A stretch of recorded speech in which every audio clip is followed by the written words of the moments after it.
Welcome once again to Musings by Danon. This past winter season, we had a controversial fantasy anime starring a healer. Many people in the manga and light novel community were shocked that it ever got made in the first place. Today, I'd like to talk about a different story centered around a healer, but with a very different tone than Redo of Healer. This is a wholesome and fun story called The Wrong Way to Use Healing Magic. Before we get started, please like and subscribe for more content. The Wrong Way to Use Healing Magic started as a web novel by Kurakata, but was quickly picked up and published by Katakawa as a light novel. There's also a manga version that is currently being serialized in Katakawa's monthly magazine, Comp Ace. The story centers around a boy who is summoned to another world along with some schoolmates.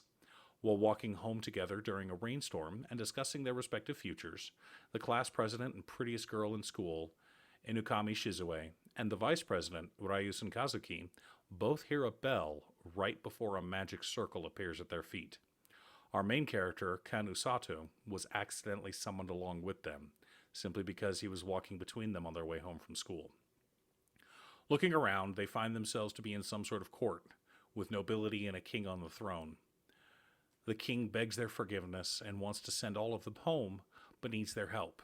The ritual magic used to summon the heroes was specifically tuned to grab the two people with the strongest magical attributes that would be ideal for defeating the invading Demon King's army. This means that Porosato was summoned by accident. All three have their attributes tested. Kazuki touches the crystal, which turns white, showing that he has the light attribute, which is powerful against demons. For Shizue, the crystal turns yellow, showing that she has an affinity for lightning magic. Meanwhile, when Usadu touches the crystal, it turns a brilliant shade of emerald. This causes the tester to freak out and drag him back to the king. She tells the king what happened and the whole court starts freaking out. "We mustn't let her find out," they whisper. Usadu is starting to panic and the king is shuffling him off to the side, explaining that he has an affinity for healing magic.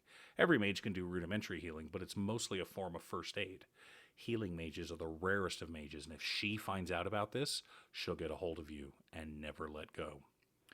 Of course, the woman that everyone is afraid of shows up, and despite the king's best efforts, she discovers that Usadu has the healing attribute. And so Rose, captain of the rescue squad, knocks out Usato and carries him like a sack of meal before anyone can stop her. Usato awakens to find himself surrounded by some of the scariest looking men he's ever seen in his life. Convinced they're bandits, he cowers behind Rose. She yells at them to stop scaring the newbie, and they all stand at attention and salute her. Usato eats a hearty meal with everyone at the rescue squad, and then goes to bed. His new roommate, Tong, hints that tomorrow's training will be hell. Suitably terrified, Usato tries to sleep. 3 weeks later, Shizue is training with Kazuki on the palace grounds. They're both learning the sword and how to utilize their respective magic in combat. The two reflect on how much growth they've experienced and decide to check up on Usato. So, along with the princess and the captain of the guard, they make a little trip to the rescue squad building. They find the headquarters empty. Shizue, being curious, heads upstairs to see if she can find any clues to how Usato is doing. They quickly find his room, as it's the only one with a school uniform hanging on the wall. And on the desk, next to Usato's bed, is a journal. He didn't bother hiding it because he wrote it in Japanese. None of his squad mates could read it, so why hide it? Shizue turns the pages, revealing Usato's descent into madness. Day 1 starts out okay. He's learning about magic and how to use it. Then he starts physical training. Running from breakfast to lunch, push-ups till dinner, weights being added to his body when he's running, his roommate stealing his food. Shizue and Kazuki become extremely worried about their friend. Alerted by the captain of the guard's call, Shizue and Kazuki head downstairs and walk to the back of the barracks, where they find the rescue squad training. And on the ground, a giant stone block on his back with Rose sitting atop it, is Usato doing push-ups. The guiding principle of the rescue squad is to be the fastest and strongest people on the battlefield. Not to defeat the enemy, but to save wounded soldiers. People that would succumb to their wounds long before they can be brought to the healer's tent are instead picked up by individuals who train their bodies to run faster than any human with the strength to carry 3 or 4 people. And how can they manage that? Extremely strenuous exercise combined with constant healing. Usato learns how to use healing magic on himself as well as others. This makes it so that as the muscles are tearing from exercise, they are growing back stronger than they were before. But instead of having to rest a muscle group for a day or two and drink protein shakes like weightlifters of the 21st century, he uses healing magic, so the muscles are repaired as they're torn down. This means he is constantly getting stronger and faster as long as he's pushing himself.